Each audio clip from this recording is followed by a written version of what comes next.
Yo, people, lateness is greatness. How we doing in the building? Do you know what I mean? We got a lot to discuss on this week's London Clubs Carnage. We got so many topics, people. To be honest, I don't even know if we can even squeeze it all in, but we'll try our best. TapinTobs. It's a new name. It's a new dawn. It's a new day. How we doing, brother? I'm good, man. And sorry, I had to sort of change. You know, we had those private discussions.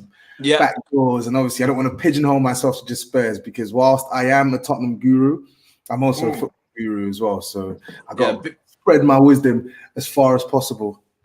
Big discussions in headquarters, and also last night as well. Big Steve keeping you in the headlines. The hater, man. He's a hater. We can elaborate on that story as well, because it is true what he says. But I'll tell you why he's so eager to tell that story. Don't worry.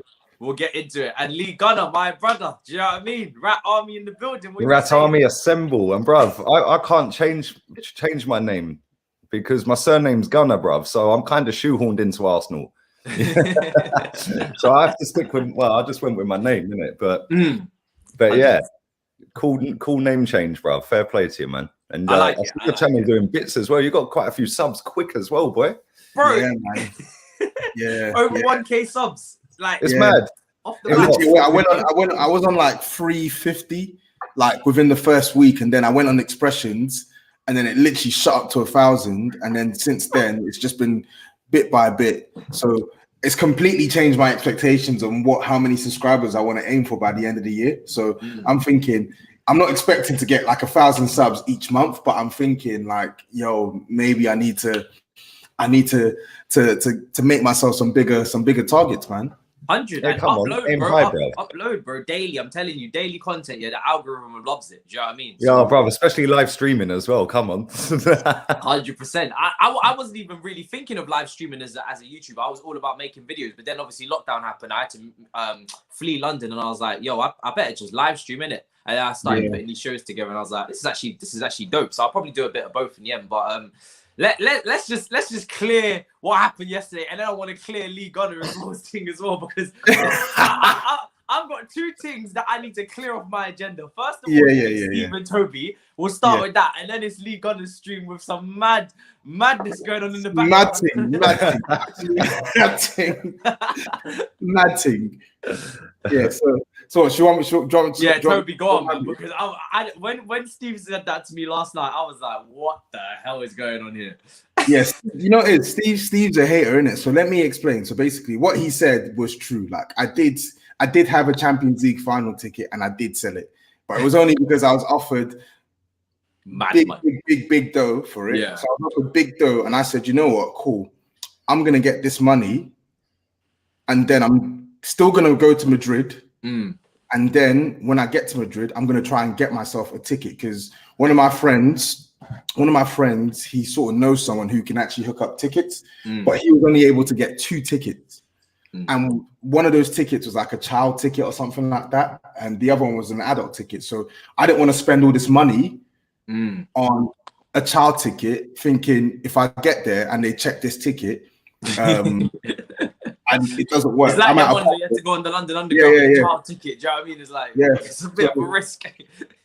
So like, I was looking right until the end, and I remember when the lineups were announced, there was all the anger about Kane starting ahead of Lucas Moura, but I was just so like, for me, I'm a passionate fan, and I was just like, in my head, I was just like, I can't believe I actually sold that ticket. Like, you know what? Yeah, I'm not gonna lie. When the bag's dangling, and I know it was a lot of money, because I know them Champions League tickets are not cheap. It's hard. I'm not gonna lie. The bag was dangling. I can't even blame you. Yeah. So like, So basically, like, and fortunately for me, like a couple of my other mates, they didn't have tickets as well, so they were trying to get tickets in the end, and then like the only tickets that we were seeing available were selling for like more than I got. They were selling for like, big man thing. They were selling for like 5K, bro. They were selling for 5K. I'm not going out there and spending 5K on the ticket. So I said, nah, that's not happening. That's not happening. So that's when we ended up watching it in a bar, innit? And but after the first minute, I'm not gonna lie, you probably did the right thing. That's what I'm saying. It's bittersweet, because obviously I got the money for it, but on the flip side, we lost. I would have much rather been upset at missing the final and then seen us win the Champions League than that. But the reason why Steve is so rattled is because that final broke a trend. Basically, that run, I went to, I think from the Barcelona game, because I remember we had to go to Barcelona and win in the group stages. We had to go there and win, but then Inter Milan were drawing, so we had to get a draw. From the Barcelona game, I went to every away game.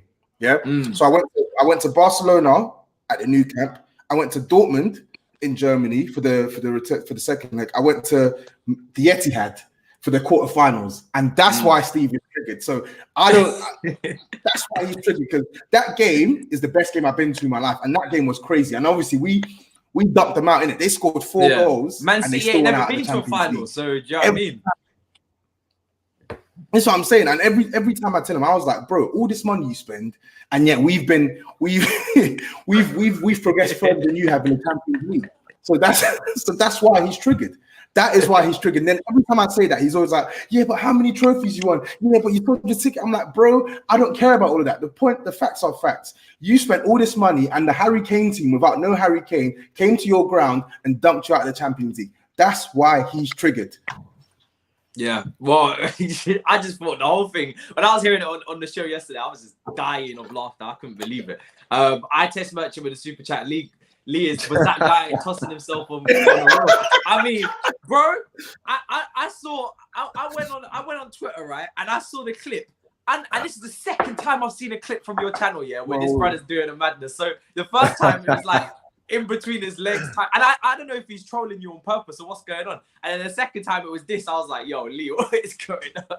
Bro, let me just tell you something real quick, right? That he wasn't doing what people think he was doing. He was scratching his leg, yeah? Right? It looks bait, I get it. It looks so bait, it's unreal. But he's sitting there having a good old scratch, and he's got his phone, yeah? And I've given him my sign-in details for BT Sport app. So he's watching it on his phone, yeah?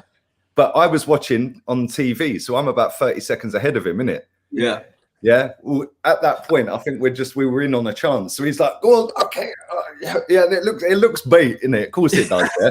But you know what social media is like? You've got this whole cancel culture, bruv. Yeah, and there's a lot of people that don't like what I do, innit? Yeah, and what I say about Arsenal. Bruv, they've done it with Claude. Yeah. Do you know what I'm saying? They've done it with Claude. Yeah. Bruv, they can't do that shit with me. You know what I'm saying? I don't give a fuck. Yeah. At the end of the day, if it is what people think it is, then why has the video not been taken down then? Yeah, and guess what? It's still monetized, by the way. Yeah, so you know what is there? Crack on, man. Yeah, that video's on 30k views. Thank you very much. I never had so much traction. I didn't even think about repercussions of a video. I've never had so much traction from Twitter, yeah, to come to YouTube as an external source as I did last night. I had more last night than I've had in about 6 months from that dead platform, bruv. Yeah, so big up to everyone who was clout chasing last night to get their viral little bang on Twitter. You got paid nothing for that, and all you did was send traction my way. And people get salty when I sit there and they go, "Oh, all you talking about is the money." Yeah, because you lot get paid nothing to promote me, mate. So thank you. Cheers. What was you going to say, Toby? Like, there was one, I'm not going to lie, I was rattled. And then, okay, fair enough. If it was the scratching the leg one in the video, it's suspect, but okay, at the very least, okay, maybe I can hear that. But the one on Sunday that was going around where like, oh, bro, he done a wrong one. He done a wrong one. Yeah, like, bro, yeah, bro, he done a wrong one on Saturday. I can't lie. So, but you know what the funny thing is? Yeah, I've seen a lot of people tweeting about this, and like constantly tweeting. Yeah, like trying to get him trolled. These are the same people that sit and talk about mental health and crap, man. You know what I'm saying? So these people are all hypocrites, bruv. At the end of the day, there was over 1,200 people watching that live watch along at that particular point. I think it's 1,400 or something. Yeah, like number one, he ain't ever doing that on my channel anyway. Yeah, number two. Right, listen, people keep saying, why is he moaning? Have you seen the guy's a big guy, you know? The guy is a big guy. And when I say big, I mean a big guy. Yeah. Come on, seriously. Yeah, these people have got nothing better to do. And the funny thing about it is, yeah, right, is I've just seen an article from some newspaper, yeah.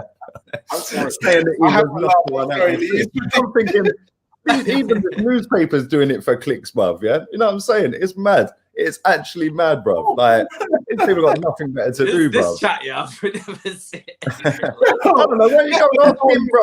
I don't fucking know. Like, he went to get a tissue, but he didn't blow in his nose. He went to get a tissue. Like, genuinely, it looks sus, doesn't it? It looks proper sus. I can't lie. But you know what the funny thing is, yeah? It's like I said, like, so many people are trying to troll him, yeah? And most of these people sit there and cry about mental health issues, brother. He seems like a lovely guy, character, isn't it? You know what I'm saying? Yeah, he seems like a lovely guy. So people. Because if he wasn't a strong character, he'd probably be hanging from a tree, bruv. You know what I'm saying? Like, would have topped himself. Yeah, do you know what I'm saying? So it's pathetic, bruv. Like, people will do anything to see other people doing better than them.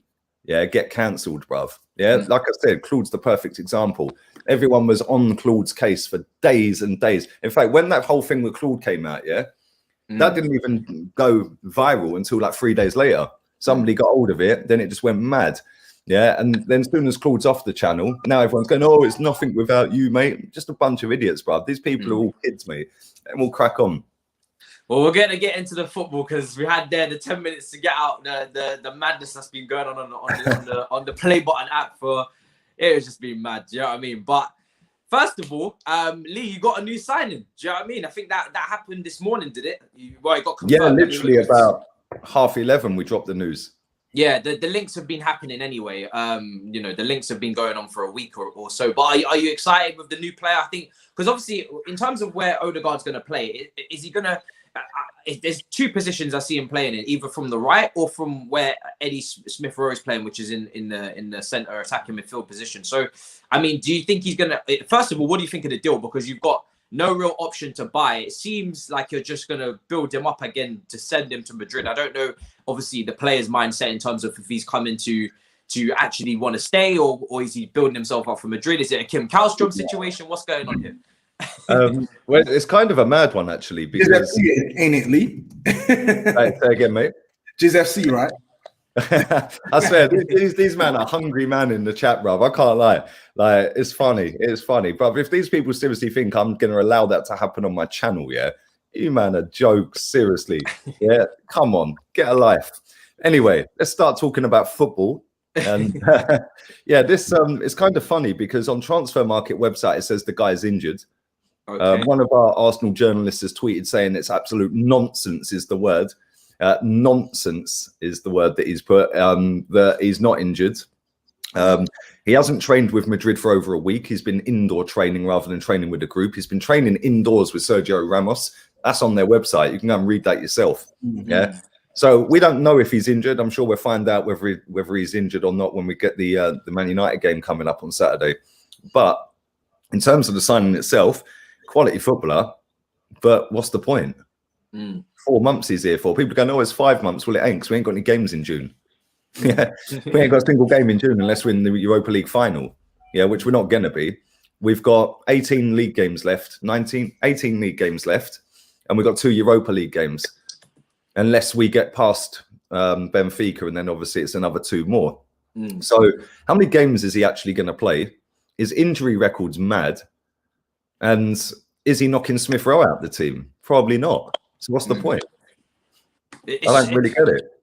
Yeah, I mean, a lot of people obviously saying it's low risk in the fact that he's not exactly going to cost a lot. You know, he's just coming on loan for a little. I'm surprised that you didn't put option to buy if you guys were serious about keeping him. But again, is this just a way of, we spoke about sentimentality a couple of weeks ago. Is this a way of just really replacing Ozil, even though he wasn't using Ozil anyway? But is it just a way of just adding a bit of creativity in the team? Because a lot of Arsenal fans were saying throughout the whole season they need creativity in the team. They're lacking that person in the final third that can really pick out the pass. Obviously, you were chasing Aouar as well from Lyon last summer. So is there any good aspects to the deal, or are you just not impressed with the manner of it, in the fact that it's short term and it makes Arsenal kind of look like, you know, a B team, and also, you know, the fact that again his injury record and things like that as well? Do you know what? Him as a player is a very good player, and if we'd signed him on a permanent deal, then I'd be well happy with it. The fact that we've signed him on a 4-month, 5-month, whatever you want to call it, loan deal with no option to buy him, it works out about 150 grand a week. I know he's not on that himself, but with the loan fee plus the wages, I think he's on about 40 grand a week, the lad, yeah? All in, I think it's 2.5 million quid for 4 months. or 5 months. Yeah, so it's over 100 grand a week we're paying for that deal. How many games is he going to play? That's my concern. And not only that, like it's just Arsenal in a nutshell, bruv. We've gone from Houssem Aouar all summer. To that one didn't happen. Then it's Buendia, Julian Brandt, Slobosly, and now it's Draxler at one point, I think. Draxler, we get linked with him every transfer window, bruv, for about 8 years straight now. Draxler. I think so. It must be. Yeah, I think it is. Yeah, I think this summer it is. Yeah, but it's gone from all of these players to you can have a loan signing that we can give back to Madrid, bruv. We've been there, we've done that, and Dani Ceballos has been useless since he's been here. So. I see somebody in your chat saying hating on a new signing. Well, it ain't a new signing, is it? It's a loan. And like I just said, if you listened and opened your ears, mate, if you listen, I said if we'd signed him permanently, then I'd be over the moon. The fact we've signed him on a 4-month, 5-month loan deal, and this is the thing, right? We've got rid of Mesut Ozil, which is fantastic. Yeah, great.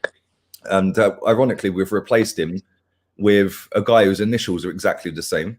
So obviously that gets all our giddy little fans excited. I like the line. Give him the number 10. You know, your fans are so cringe sometimes. It's 100%, bruv. 100%. The line through O's done it as well. Great marketing on the Twitter, on the socials at the moment. Yeah, do you know what's funny though? Yeah, like, I thought there was a lot of rumors saying he was going to get number 10. I would have gone mad if they'd given him number 10. Oh, really? Because number 10 is Dennis Bergkamp's number 10, bruv. Yeah, Mesut Ozil didn't do it anywhere near any justice. Yeah, they should have retired it after Bergkamp. And I'm glad they didn't give him the number 10. They gave him number 11. Kind of the way Chelsea fans were fuming when Willian took number 10 after Hazard and then didn't deliver as well. That was a disgrace. That was a disgrace. Bro, it was purely because he was a senior figure and he always wanted the 10 when Hazard was here. So obviously when Hazard leaves, they just gave him the number 10 outright. When really, it would have been nice if they just left the number for a season and then let the younger players like Hudson-Odoi, like Pulisic, kind of like fight for it over the season. Fight for it. That's what I want to see Smith Rowe and Saka and people like that do, because there's talk that we could potentially have talks at the end of the loan and do a deal. What a load of rubbish. Yeah, because at the end of the day, why are we going to do a loan deal and then have talks about signing him at the end of it? You'd do a loan deal with the option to buy him.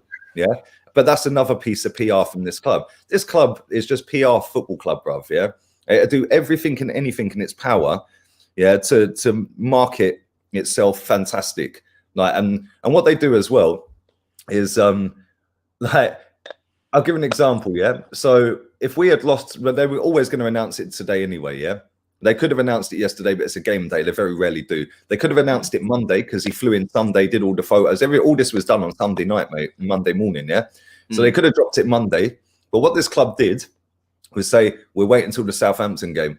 Yeah, because if we lose, we can drop it anyway.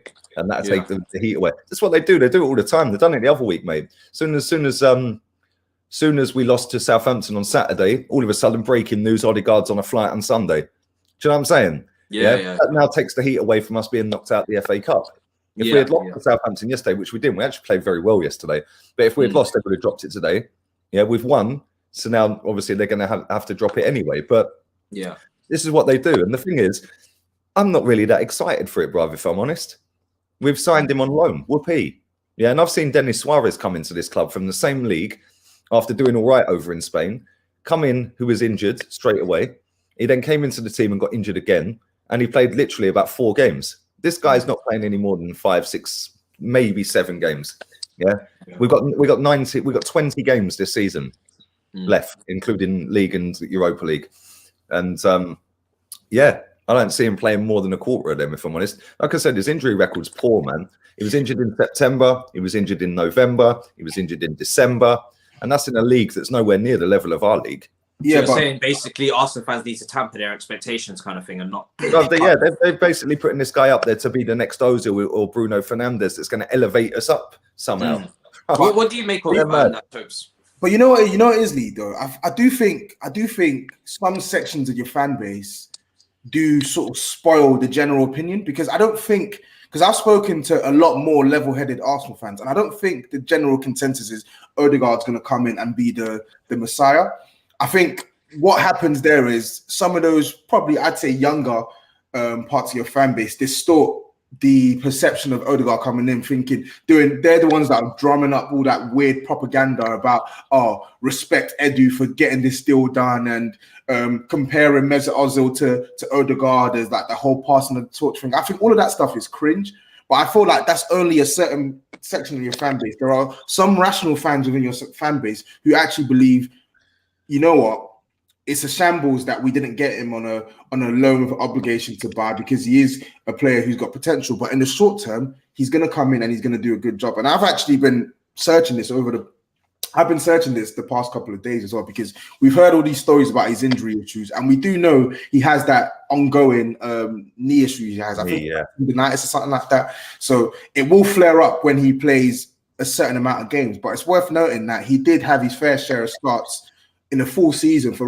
Real Sociedad last year. I think I heard something about he had something like 29 or 30 starts or appearances or something like that. So I do think over the next 4-month period, Arsenal can get a reasonable amount of value from Odegaard as well. And then the last point I was going to make is I was reading David Ornstein's like daily journal on The Athletic. I think it was either yesterday or this morning. But he mentioned that from what he's heard, Odegaard, there is no major injury concern with Odegaard right now. So basically, rumors have it that he's coming to Arsenal with no like current injury, even though what you said is correct. On Real Madrid's website, it does say he's injured. So I don't know whether Ornstein says it on transfer market as well, and it also like the worry for me, lads, is he's played 300 minutes this season. 300, that equates to less than 4 games. I mean, it's more minutes than Ozil if you're comparing what you've lost to what's coming in. You know what I mean? At least the way I look at it is at least you're bringing in someone that can contribute, because Ozil couldn't even contribute because you like outright. Well, no, that's very true. That's very true. Even if Odegaard comes off the bench, I mean, I'm not saying he has to start games ahead of Smith Rowe, because Smith Rowe's been playing really well. But even if he can come off the bench late in games and make that impact that people spoke about Ozil was meant to be making and wasn't in the squad for. That in itself will do something. I mean, it's an interesting one as to why they haven't put an option to buy, potentially because of the injury concerns that you spoke about, Lee, and the lack of minutes. But you know, maybe they have a better target as well in the summer that they'll go after. I don't know. Well, this is what I was going to come on to very quickly. Yeah, right. There's an account on Twitter called the AFC Bell. Right. Yeah, journalist, isn't it? I don't know who he is, bruv. I don't know whether he obviously has inside knowledge because he gets everything spot on. Yeah. And he does call it early. He put something out there saying a big long thread saying that we're going for a big target in the summer, etc., etc. They don't know who it is. Again, it's PR, bruv. Yeah, it's PR. Yeah. At the end of the day, I've said this before about this Odegaard, right? He's a good footballer, very good footballer. If he was that great, why don't he start for Madrid? They signed him 7 years ago, bruv. I think with that one as well, I do hear your point, Lee. But they signed him 7 years ago, but they signed him at like 16 years old as well. Like I feel like there was a lot of pressure on him from young, and I felt at that point in time when they signed him, they had James Rodriguez in the team, they had Luka Modric in the team, Xabi Alonso in the team, Toni Kroos in the team. They had so many options there. There was no way on earth he was going to get a start. So it was very much a signing for the future. What I will say though this season is, you could argue that a better player would be getting more minutes at Real Madrid, but then another thing to consider is Zinedine Zidane is very stuck in his ways, and and there's a lot of players, to be fair, that have gone over there and not got, like James Rodriguez. They don't play over 10. When he feels that you're not rated to his standard, he's not going to play you. And he is totally. But the thing is, though, if you're good enough, you do get a chance at Madrid. Yeah, we see that with Vinicius. We see that with Rodrigo. They're playing games, bruv.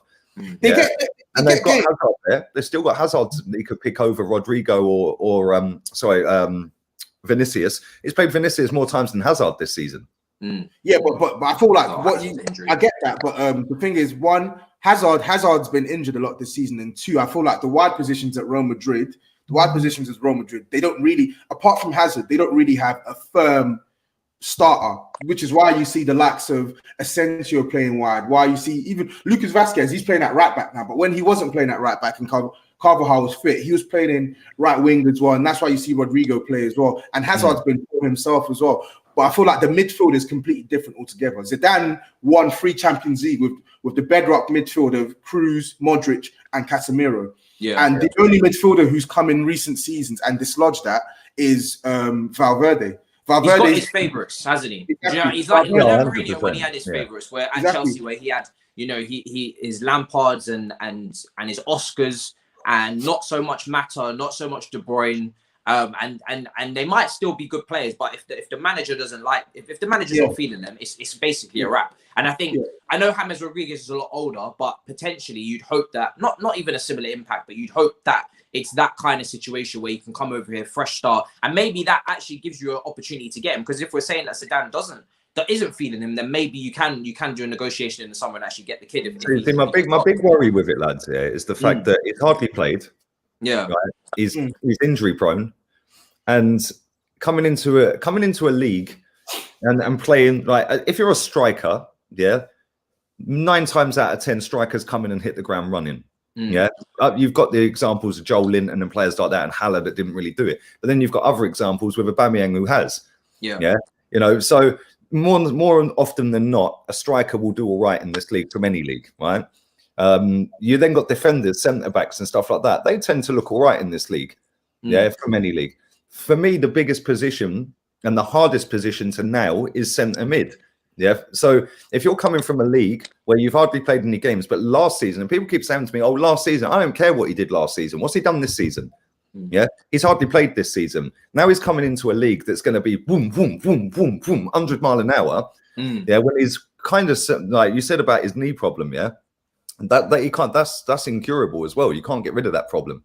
So he's going to have that for the rest of his career, and he's going to come into a league that's going to be 100 mile an hour in the hardest position in the Premier League to nail in centre mid. I don't see it working, bruv. I hope I'm wrong. I don't think he's enough either. Because I said that when Dani Ceballos came here, I said exactly the same about Dani Ceballos. This lad's levels above Dani Ceballos, in terms of technical ability and stuff like that, and dribbling and goals and stuff like that. But they're not physical enough, and they're not. I don't know. It's the hardest position to nail, bruv. CM or CAM in this league, because you've always got somebody on you, snapping at your heels. We see the other week Antonio bodying someone back to birth, bruv. If that happens in the Spanish league, that would have been a free kick. I do get it's a massive step up, and that's not dissing their league. Their league's decent, bruv. For technical ballers. This league, how many technical ballers are in this league, bruv? Like proper techie ballers. There ain't many. I do get your point. There's a reason for it.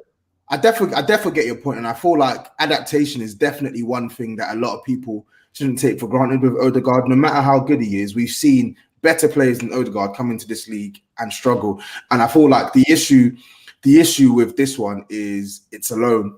It's a loan with no obligation to buy. He's only got 4 months, so really and truly, Arsenal can't afford to wait on Odegaard. Like, he really has to come in and hit the ground running. That's why I would have gone with someone else. Like, but you say that, but I do think the guy's played enough football the last 2 seasons. Okay, fair enough, not this season, but the guy's played enough football over the last 2 seasons, and he's acquitted himself well. And I do think, provided he's fit, he will give you an injection of quality, because you just have to look like what's his name?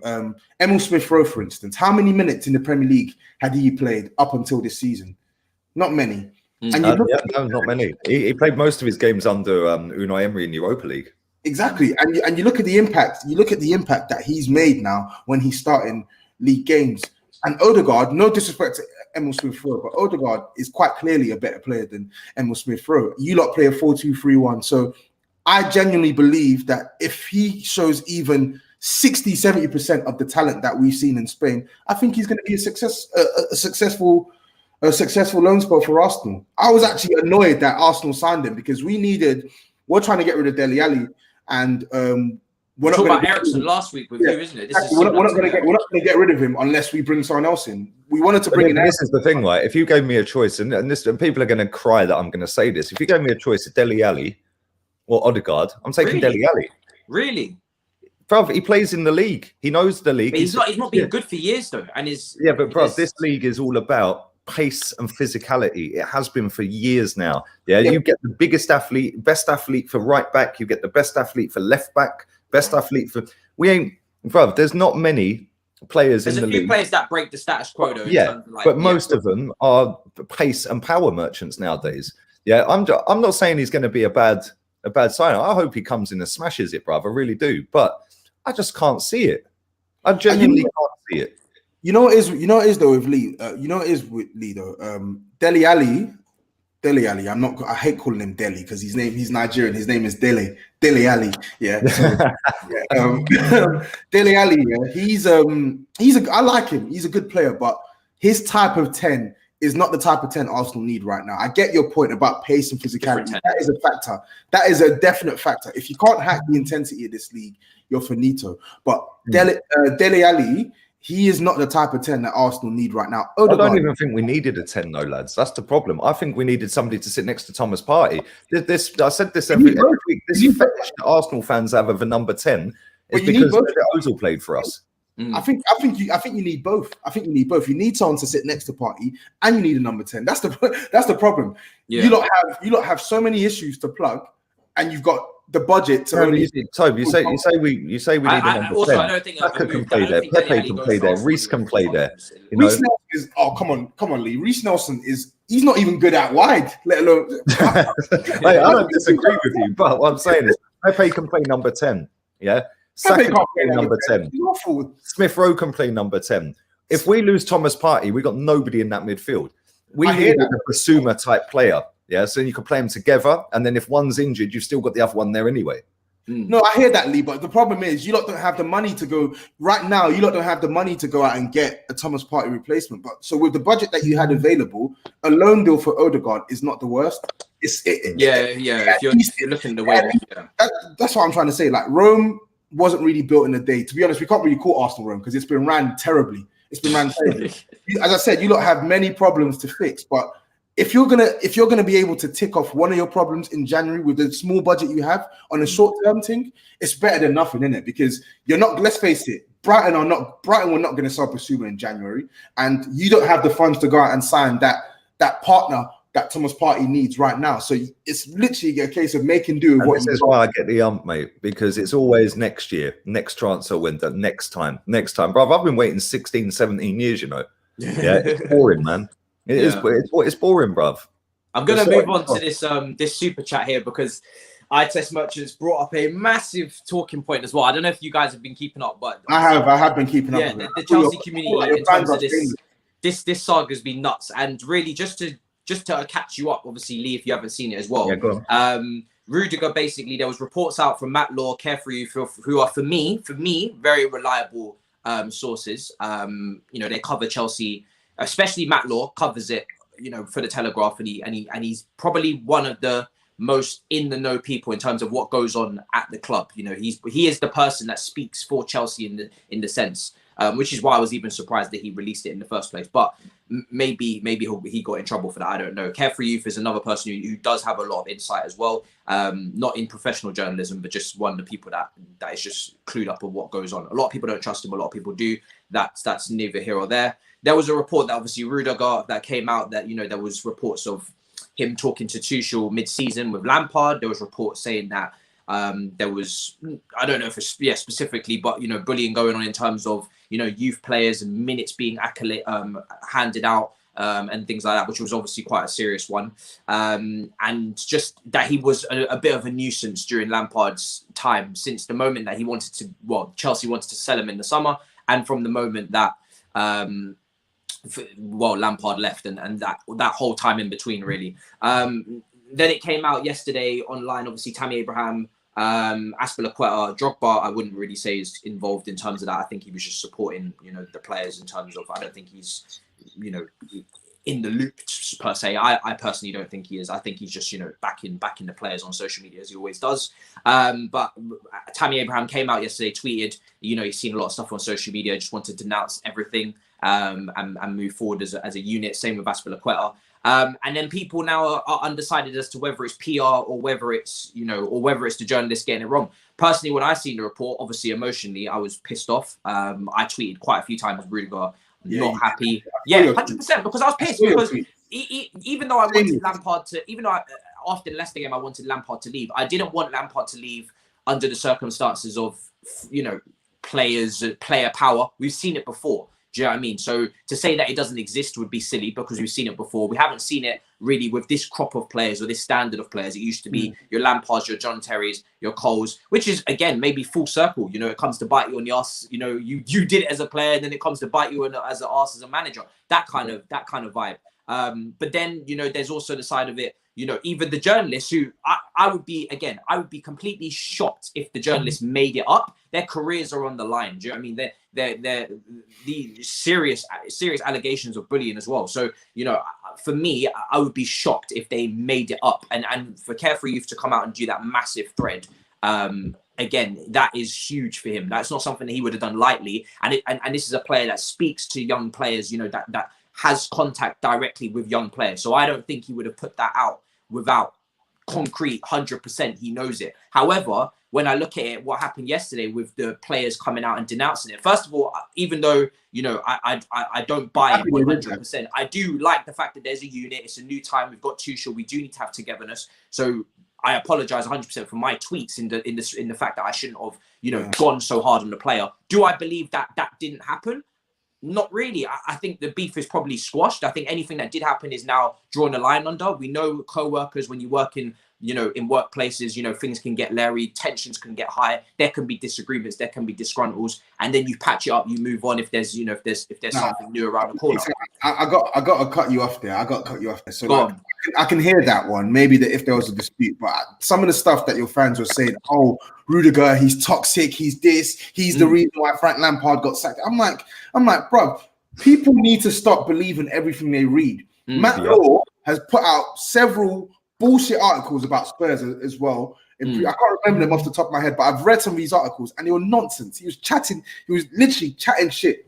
So for Azpilicueta, who is quite literally the most senior person in that team right now, to come out and back Rudiger, for Tammy Abraham to come out and back Rudiger, for Frank Lampard, who wasn't even playing this guy recently, to then bring him back into the team. How can all these factors be in place? But yeah, Rudiger is so toxic and stuff. Listen, but then a lot of people will say that potentially is PR in the fact that, you know, I don't think it's PR.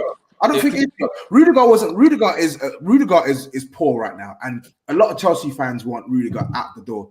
And I feel like because of that, they're now going to latch onto these stories about how he's a toxic presence in that team as another nudge to get him out the door. Fair enough. If you think he's not good enough for Chelsea, cool. He's not good enough for Chelsea, he needs to leave. But then don't start writing all these theories about, I kid you not, I hate that stuff. And I remember I saw people writing that shit, saying that shit about Dele Alli when he weren't playing. His attitude stinks. I heard people saying stuff about Eriksen. His attitude. But then in the Amazon documentary, you see that Dele Alli's attitude maybe isn't the best when Mourinho speaks about it. So no.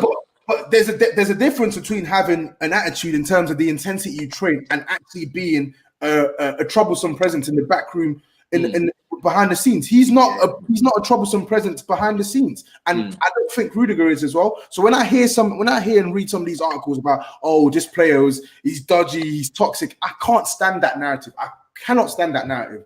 So it's the same at United with Pogba. That comes out about Pogba all the time when he goes for a bad patch. Oh, he's toxic. He's the people just love to have a scapegoat, all the time, right? And this is what I was saying right at the start, like about cancel culture and all this crap, Like Rudiger's now the guy. That's the guy, because now every time, and the reason he's the guy, I totally agree with what you said, Toby. That Matt Law is useless, bruv.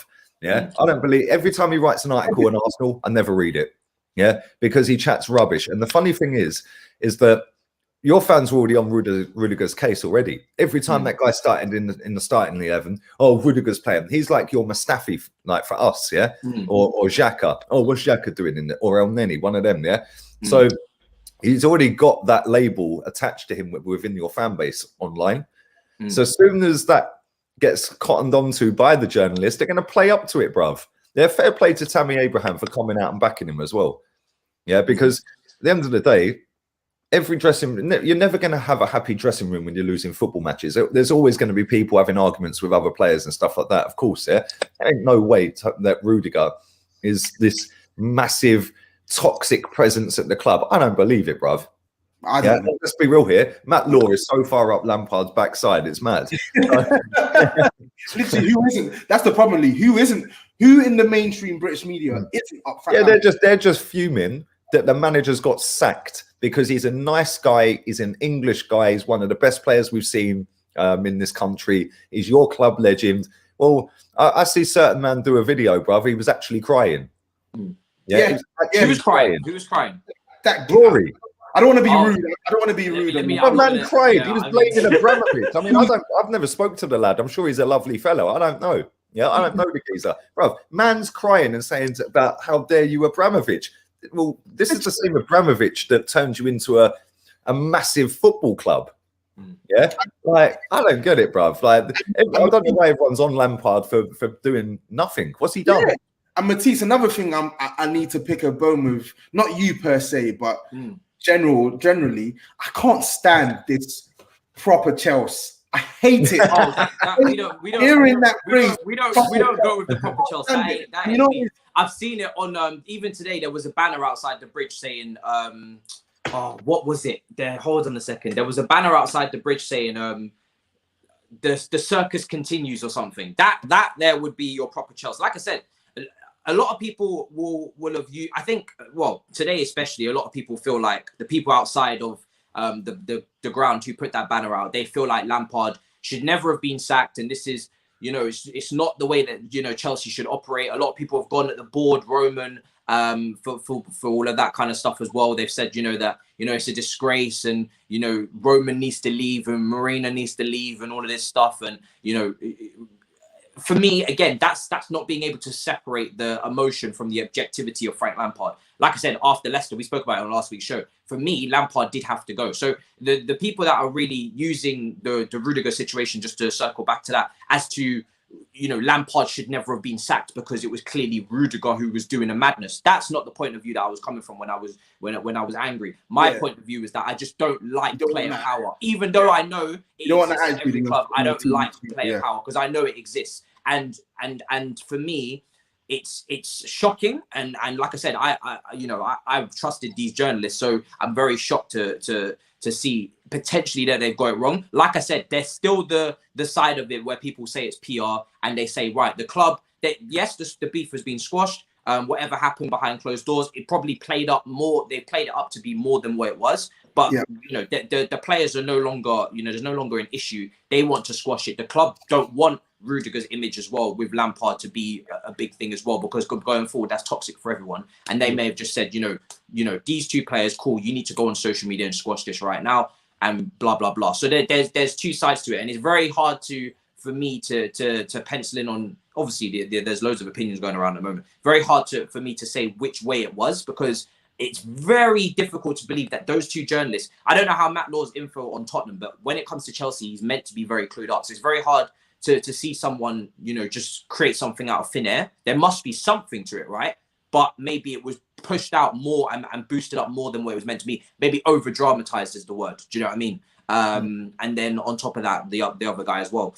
But in terms of proper Chelsea, go on. What was you saying there? I was gonna say, like, that Rory guy, he embodies everything I hate about a modern day football fan, and everything I hate about some of these football personalities who get a voice. Because, and I know I'm coming from a lowly position. I'm just starting my YouTube now, but the worst thing I hate is when I see people given a platform within the footballing world and they're not saying stuff that makes sense. They're putting out propaganda, and because they have a following, a lot of people are gonna adopt that same attitude and adopt that same propaganda, and that's what I don't like. And this Rory guy, I don't even follow him, but I see his videos on my timeline and stuff because I feel like he does work with expressions on 888 Sport or whatever it is. I see some of these takes, and the guy is always talking rubbish. Last season, he said something about, Tammy Abraham is the best shots right there, the best striker in the league. And then even before that, I remember there was one time where he was quite prominent on Twitter because he was attacking people because they didn't go to as many football games as him. I was thinking, you go into 1,000 football games doesn't make you any more knowledgeable. He's a snobby football fan. That's what it is. He thinks that You have to live in West London to support Chelsea. One of them. I don't know the guy. I've never met him. From what I've seen of his videos, some of his takes with True Geordie, and some of the stuff that he's tweeted out, mate, he's one of these. Oh, I'm elitist because I go to games. Well, who cares, mate? And then he wouldn't have a football club, and man's crying. Exactly. I'm not a fan of football fans looking down at other football fans because of where they're from or opinions and all this shit. For me, it's just without a global fan base, we don't have footballers at our football club that cost 50, 60, 70 million pounds, mate. Simple as that. And you know what is as well, I think, there was a video going around of him on the timeline yesterday crying, putting out a video of him crying because Frank Lampard has been sacked. And then he was saying, if you wanted Frank Lampard out, something like that, you're not proper Chelsea. Frank Lampard. I don't get this. I don't get this need. And then he was and then he went on to attack Roman Abramovich and said he's disgusted with Roman Abramovich and stuff like that. And how dare all you I could think of was legend, he said, isn't it? I don't get this need for fans to tell other fans they're not proper Chelsea or they're not a real Chelsea fan. You're not going to stop someone from supporting Chelsea because of what you've just said. No one cares. Do you know what I mean? Like, no, there's never been a day where, let's just pick a random name, Carefree Dave 101, tells me that I'm not proper Chelsea, and I sit there and think, you know what? Oh, yeah. You're absolutely spot on. That right there, that's hurt. Do you know what I mean? Let me just take down my Chelsea stuff. I can't. There's no way I can continue to support them because Carefree Dave just told me that I'm not a proper Chelsea fan. So let me just pack up all my shit. Let me just take my match programs, or if you're from overseas and you've collected shirts or whatever you've done to support the club, let me not wake up at 3 a.m. to watch Chelsea. If I'm in Australia, I'm packing it in. I'm done. It's an elitist one. It's elitist. That's all it is. And it doesn't work like that. Not only is it elitist, it's damn right hypocritical as well. Because I remember again. I don't understand why this guy keeps coming up on my feed because I don't follow him. And yet, he will still come up on my feed. 2 years ago, I saw a video of him going viral and he was tearing the crap out of Maurizio Sarri. Get out of the club. This is that and the other. The day he gets sacked is going to be the happiest day ever. So, Maurizio Sarri got you lot third in the Europa League. Frank Lampard, statistically, is the worst manager you've had under Roman Abramovich. And you're fighting for Frank Lampard to stay in, but you were so eager to get Sarri out the door. It's just the hypocrisy and the false information that these people are putting out there, and a lot of people are lapping it up. Well, it's the same in every fan base because we've got people sitting there absolutely loving life because we're 8th. When we were all crying, these people were all crying and got a manager, and we ended up getting a manager sacked for being in the exact same position, 8th. Now everyone's going, oh, it's a miracle. Arteta's a miracle worker. If they're Unai Emery having this season, that Arteta's having, they'd want him out. Yeah, it's mad. I mean, this comment says it all. If we're going to stick local, then maybe only local coaches and only local players, and no Didier Drogba for you, no Michael Ballack, no. They're not proper Chelsea. They're not proper Chelsea. Everybody from Wandsworth, Fulham, and Wimbledon, gather round. You're playing for Chelsea tomorrow, and I don't care what level of ability you've got. It's locals. It's local season. If we all had £1 for every time we've been told we're fake because we've got a different opinion to someone else, bruv, we'd be millionaires. Yeah, I've been told it about 50 times in your chat today. Oh, he's fake. He's deluded. He's so negative. Cry. I want to round up as well because this obviously all started with Rudiger. I mean, some people in the comments are saying Matt Law. The thing is because I'm not saying I'm involved because I'm not a journalist. So I make that extremely clear on Twitter. I don't like to report news. I can find out stuff earlier than maybe a lot of other people if I want to, but I don't. Even if I do find out stuff, I'll keep it to myself because I'm not interested in reporting on Twitter. That life is not for me, and there's more. There's no glory in the game at all. Do you know what I mean? So I wouldn't do that, but. Matt Law's, when people talk about Matt Law and they talk about Carefree Youth, I need you to understand there. I'm not defending them because, like I said, I'm seeing both sides. In my head, if I'm being completely honest, is 50-50. I'm very scrambled on the situation. But their sources of these journalists that you want to discredit, their sources are usually players in the club. Carefree Youth will know a lot of the young players. Matt Law will know Jody Morris. So I need you to understand where they get their information from potentially. And then obviously the side of the club where there's a lot of shit going on the timeline. We can't have this and we need to stop it. So like I said, I don't know what is true and what is not anymore because bloody hell, it's all just gone and shit hits the fan kind of thing. But I need you to understand that it's not just Matt Law care for youth and it stops there. They don't just start typing and making up stuff as they're going on. They go to their sources and their sources are usually in the club. So they do get there. So I know you're trying to maybe potentially cancel those two names, but where they get their information from is far deeper. I'm not even trying to cancel them. I'm just saying I'm talking about our fan base trying to cancel them. Yeah. I don't like it when players are made out to be things that they're not. Because really and truly, no one knows players as well as the players. So I will happily take the word of a player on how the situation is than a reporter. That's just my opinion. Yeah, I want to move on to the games because obviously Arsenal did play yesterday. You got the win against Southampton. Lee, what did you make of the game? Was you happy with what you saw, bro? Top four, anyone? No chance. No chance. Everyone's gonna predict. Well, listen, we've won the above Chelsea trophy last night, so well done to the manager. We've got the 2 points behind Tottenham trophy as well. That's in the bag, and the 4 points off the Champions trophy. But at the weekend, we can do we can get the prestigious honour of winning the Beat Man United twice trophy this season. Doesn't matter about being 11 points behind Man City and they got a game in hand. That don't matter, bruv. Yeah, it's all about being above Chelsea. Yeah, but yeah, it didn't start off well because they scored straight away, and I was like, "Here we go again, innit?" But after that, I thought we were quality, mate. I thought that Cedric Suarez was fantastic. He was poor at the weekend as well, so it was nice to see him turn that around. And Pepe. Nicola Pepe, bruv. Where's the haters for Pepe now? Yeah, he's got a goal. It was a well-taken finish. He's sick. He's absolutely sick. I like Pepe, and the thing is, he played him on the left-hand side yesterday, which I gave him man of the match. Pepe. I thought Saka was sick again, but I think the reason Cedric had such a good game or a much more improved game than the weekend is because he had Pepe tracking back. Yeah, we didn't really have that so much with Martinelli at the weekend. And, the midfield was a mess at the weekend.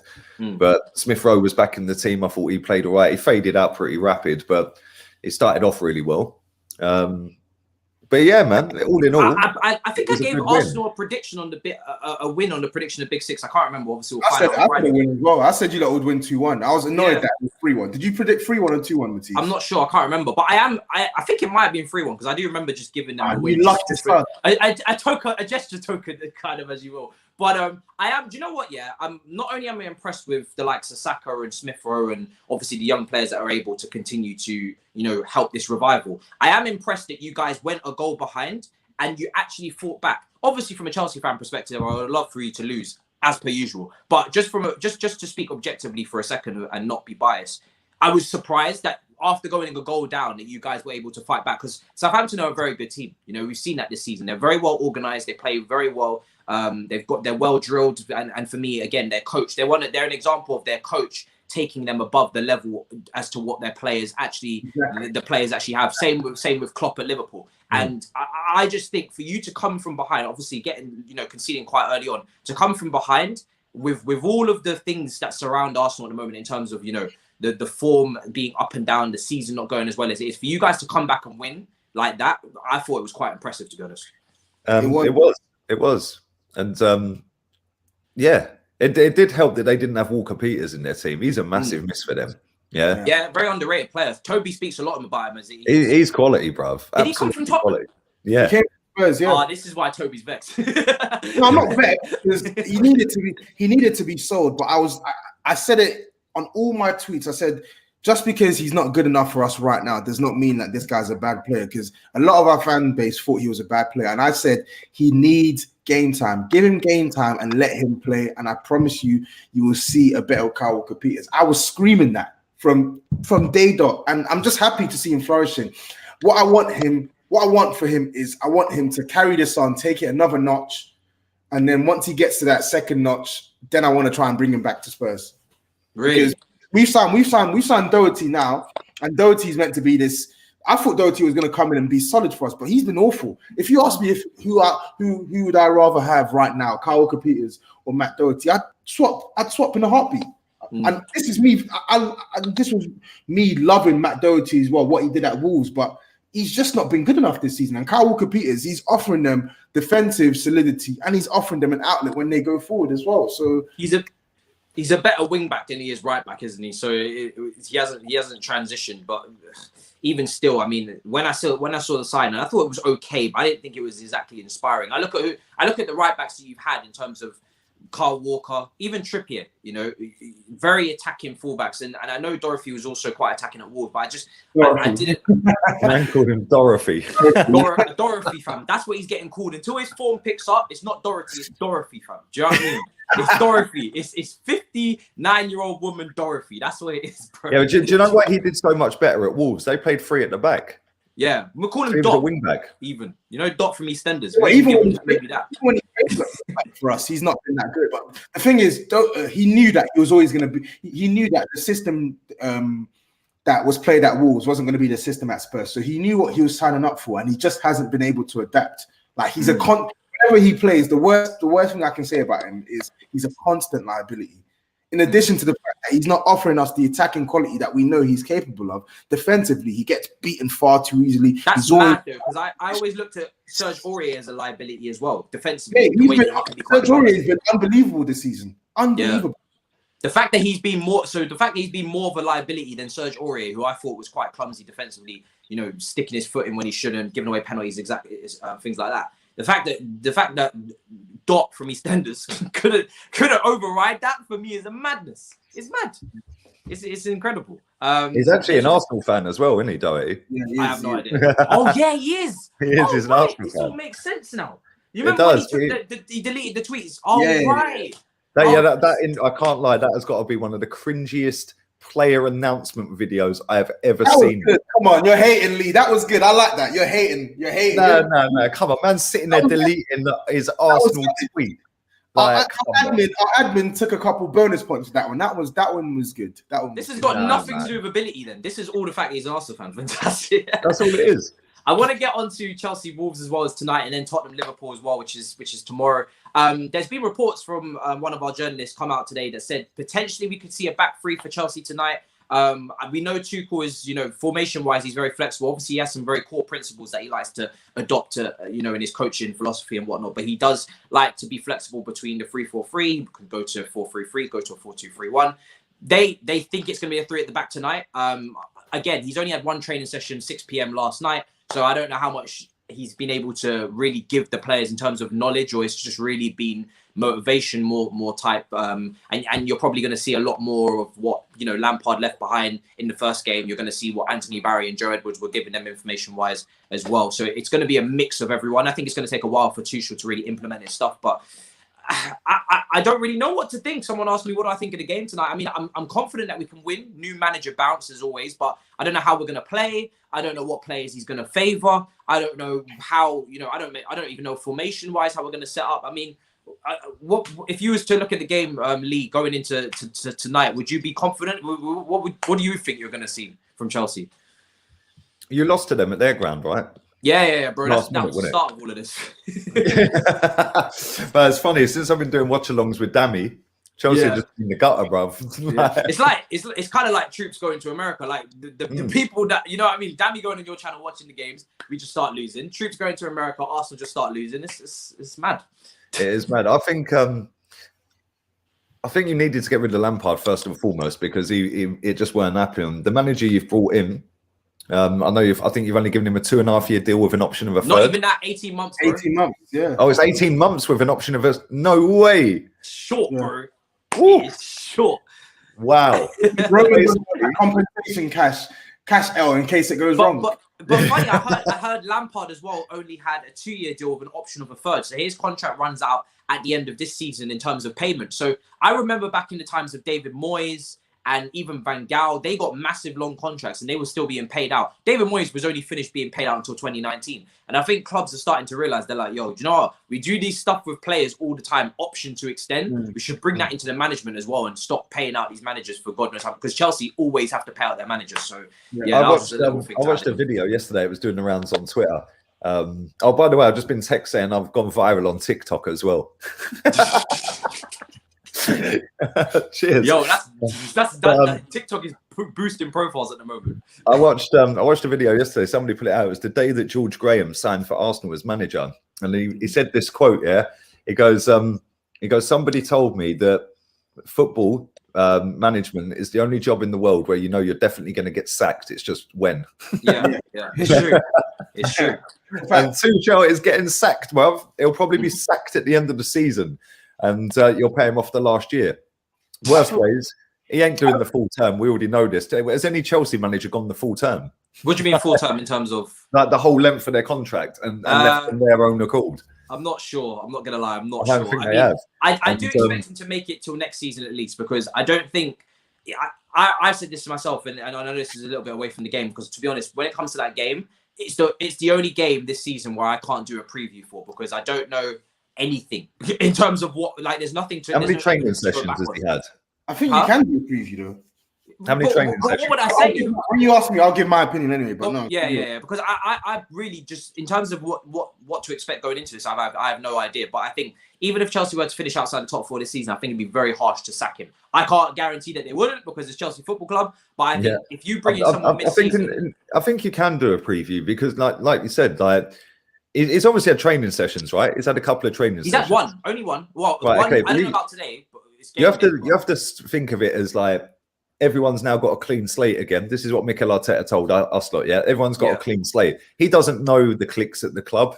He doesn't know all the favourites and all of that. Obviously, Roman would have told him, be careful of him, etc., etc. Yeah, but in terms of the game, I think you're going to see a slightly different lineup, mate. I think, like, is Giroud fit? If he is fit, I wouldn't be shocked one bit if he plays, despite Tammy scoring a hat-trick at the weekend. I think that your midfield has been your biggest problem this season. Yeah, I do think Timo Werner a start.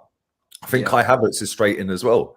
So straight in, and I think he's going to really mix it up, and he's going to really ruffle some feathers, because Frank Lampard, I did like the fact that he was bedding in Kai Havertz gently in terms of game time. He was just playing him out of position, mate. And you can't bring somebody in who's naturally further forward more. Yeah, in Germany, bring him in and play him CM. You can't really do that, like, because that was destined to make him look stupid.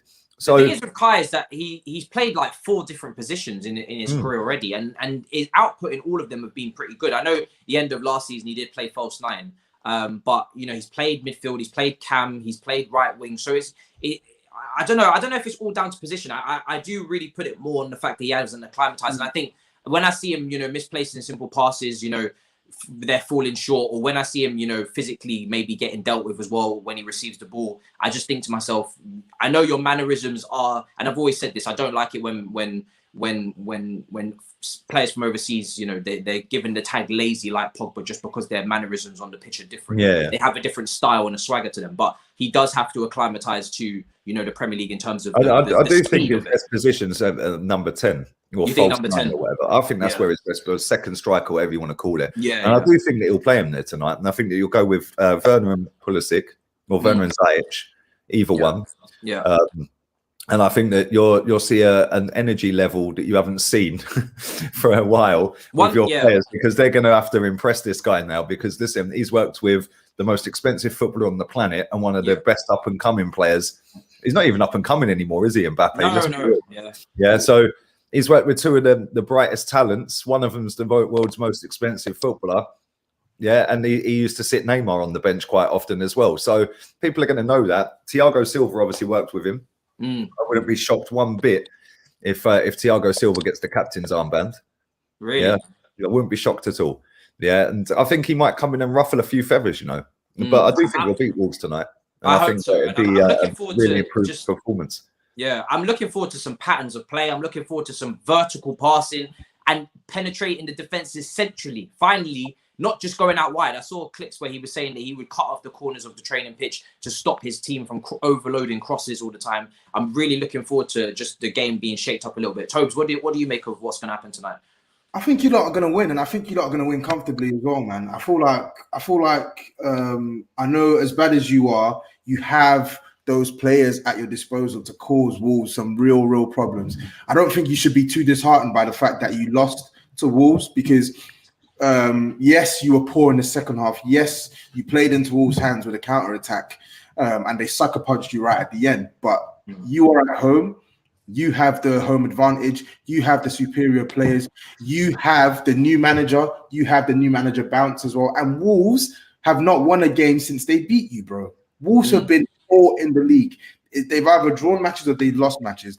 I know they brought in William Jose recently as well. So they've obviously done that to address the striker issue up top. I'm not sure if he's going to start. I'm not really sure whether he's fit, etc. But if he does play, I guess that's a physical problem that your centre-backs are going to have to deal with well, because he does bring a bit of a presence and he's got a little bit of technique as well. So his hold-up is something which they can sort of latch onto to stay in this game. But I genuinely believe if he gets the right lineup out, I feel like you lot will win this game comfortably, man. I really think you will.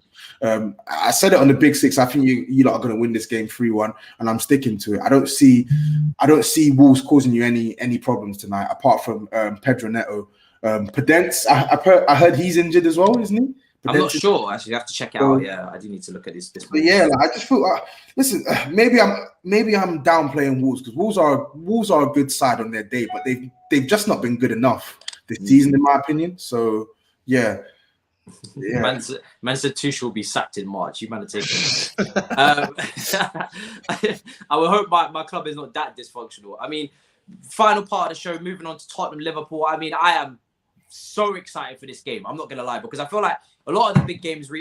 Thank God, Man United and Man City, it did turn up at the weekend in terms of that. But you know, there's been big games where Man United, Liverpool, but there's been big games that have failed to. For me in the last few years, it's been a while now. It's been, we speak about Arsenal versus Tottenham, the 4-4. I haven't really felt that type of emotion in the big games in a few years now. Even last season, apart from North London derbies, I feel like North London derbies are the only game that, without a doubt, is entertaining in the league, irrespective of who's managing, irrespective of the players. Though that fixture itself, the players get it. Do you get what I'm saying? Tottenham's end from Arsenal's end, so it always makes it a big spectacle. I feel like Chelsea Spurs is hotly contested as well, but like even I look back at Liverpool versus Man City, Coutinho whipping it in the corner at Anfield. There were just so many more moments in these big games. So I'm counting on this Tottenham and Liverpool to provide it. Tottenham, Toby, are you confident, because it's a big game? I told you before the show started, Liverpool are outside the top four. I was speaking to Callum from Team Coppish yesterday about it as well, and he's a little bit worried. He's not going to lie. They haven't won any of their last 5 games, 2 defeats, 3 draws. Outside the top 4, you guys have got a game in hand. Everton have got 2 games in hand over them with 2 points behind. Obviously, West Ham just leapfrogged them. This is an opportunity for Tottenham to pounce, isn't it? Yeah, it is. And listen, Liverpool are not going to be crap forever. Like, they've got world-class players at their disposal. They got a world-class manager, and they had a really good performance, in my opinion, against Man United. I know they lost and they deserve to lose, but I felt like they really showed what they're capable of. And that was without Jordan Henderson. That was without Matip. That was without a couple players as well. So it's definitely not going to be a walk in the park, but I am fairly confident. And you know me, I'd like to think, outside of my tendency to criticize Jose Mourinho, I'd like to think I'm a level-headed Spurs fan. So I don't get carried away by form and stuff like that. And I feel like this game on Thursday, I have every reason to be confident, because even beyond the fact that Liverpool's form as a whole has taken a nosedive in recent weeks, their form away from home all season has been poor. Their form away from home all season has been poor. I know they got a point away to Man City, but they slapped Crystal Palace 7-0 or whatever it was. But They should have lost to Fulham. They got hammered by Aston Villa. They've I can't remember the other. They lost to Southampton recently as well. Like, I just feel like the way we're set up to play and the way they're gonna play, I'm fairly confident that we can get 3 points on Thursday, well, tomorrow. The only thing I worry about is just, can our defense be disciplined enough when Liverpool are on the ball to withstand the pressure that they're going to face? Because Liverpool are going to press us high. That's their tactic. They press us high, and as a consequence of that, they have their high defensive line. So it's all a case of, when Liverpool are on the ball, can we maintain our shape? Can we stay compact? And can we close off the gaps for Salah and Mane to exploit? If we do that, let them have the ball all day long. As soon as we get it, we have to play it to switch their game and flip it on its head. And one positive for me about this, one huge positive for me about this game, is Ndombele is going to start. He didn't play at Anfield. So now, in addition to the fact that we have the 1-2 punch with Sonny and Kane, who are also not good at Anfield, they're going to play better this game. And Ndombele is going to be on the pitch now. So when we do have the ball, when we're in possession, we have a player who is going to find these attackers. We have a player who's going to beat whatever press Liverpool throw at him. And we have a player who's going to make the right decision 8 times out of 10. So yes, I'm fairly confident we're going to win this game, even with the dodgy defense. And as I said on the Big Six, I'm sticking with 2-1. We're going to win this game. Mad. Lee, what do you make of that? Is that confidence warranted?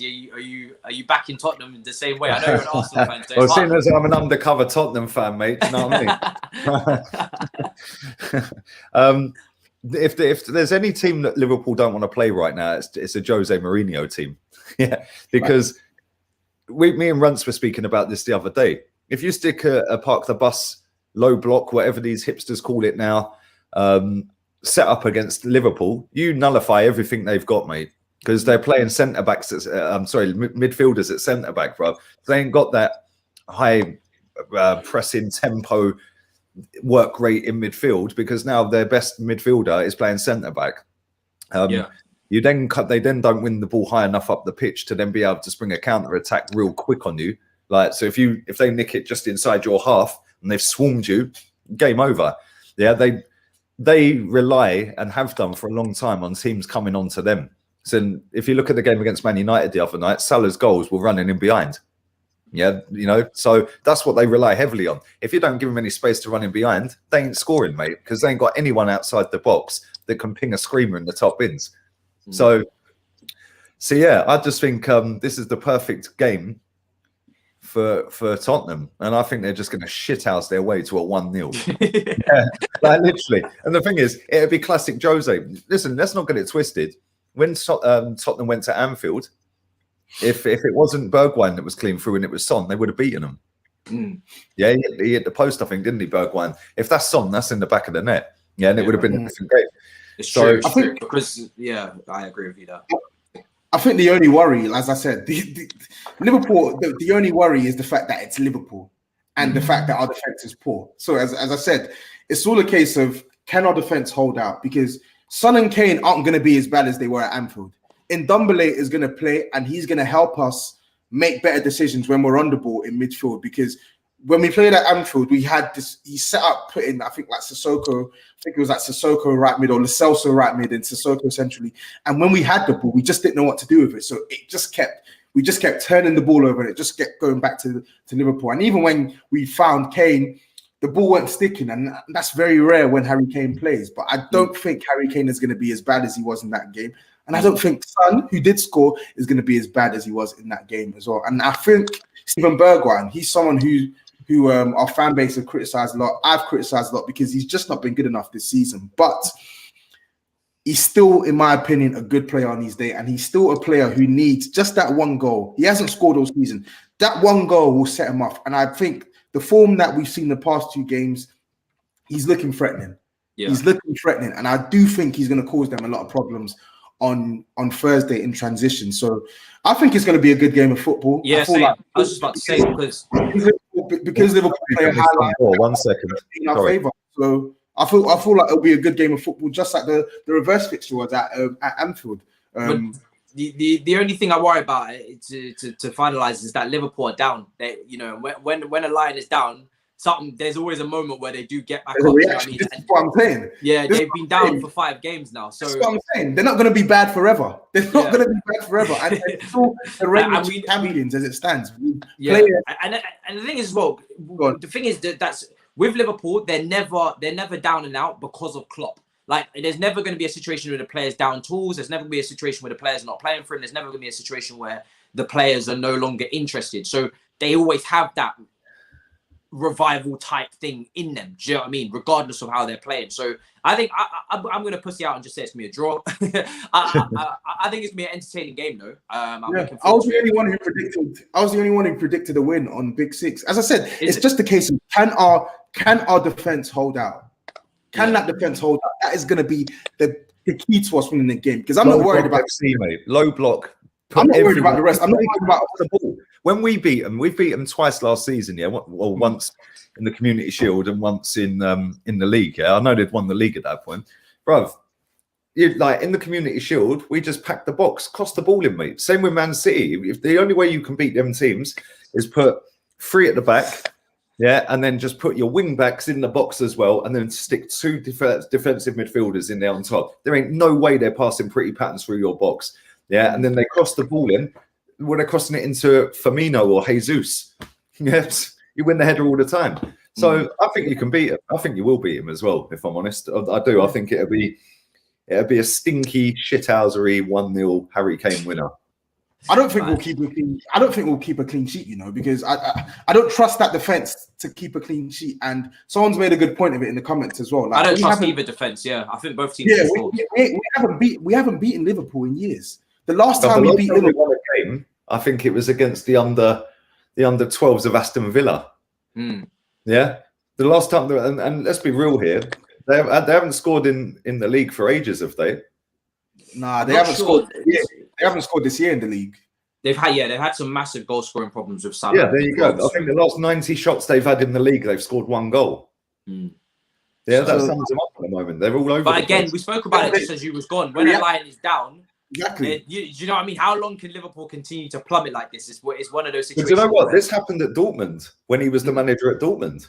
Oh, so you think this is a longer term thing? You don't think this is just a drop off? It's funny. Football fans are so funny, isn't it? Right? Because when Liverpool won the league last season, you didn't hear a single Liverpool fan talk about their owners at all. In fact, it was quite the opposite. It was, oh, look at our net spend. We've spent hardly any money. As soon as they go on a little bit of a losing streak and poor results, all of a sudden, oh, the owners, they don't care. It's funny, isn't it? I personally think that they're not completely finished. Yeah, but they are. There's a cycle.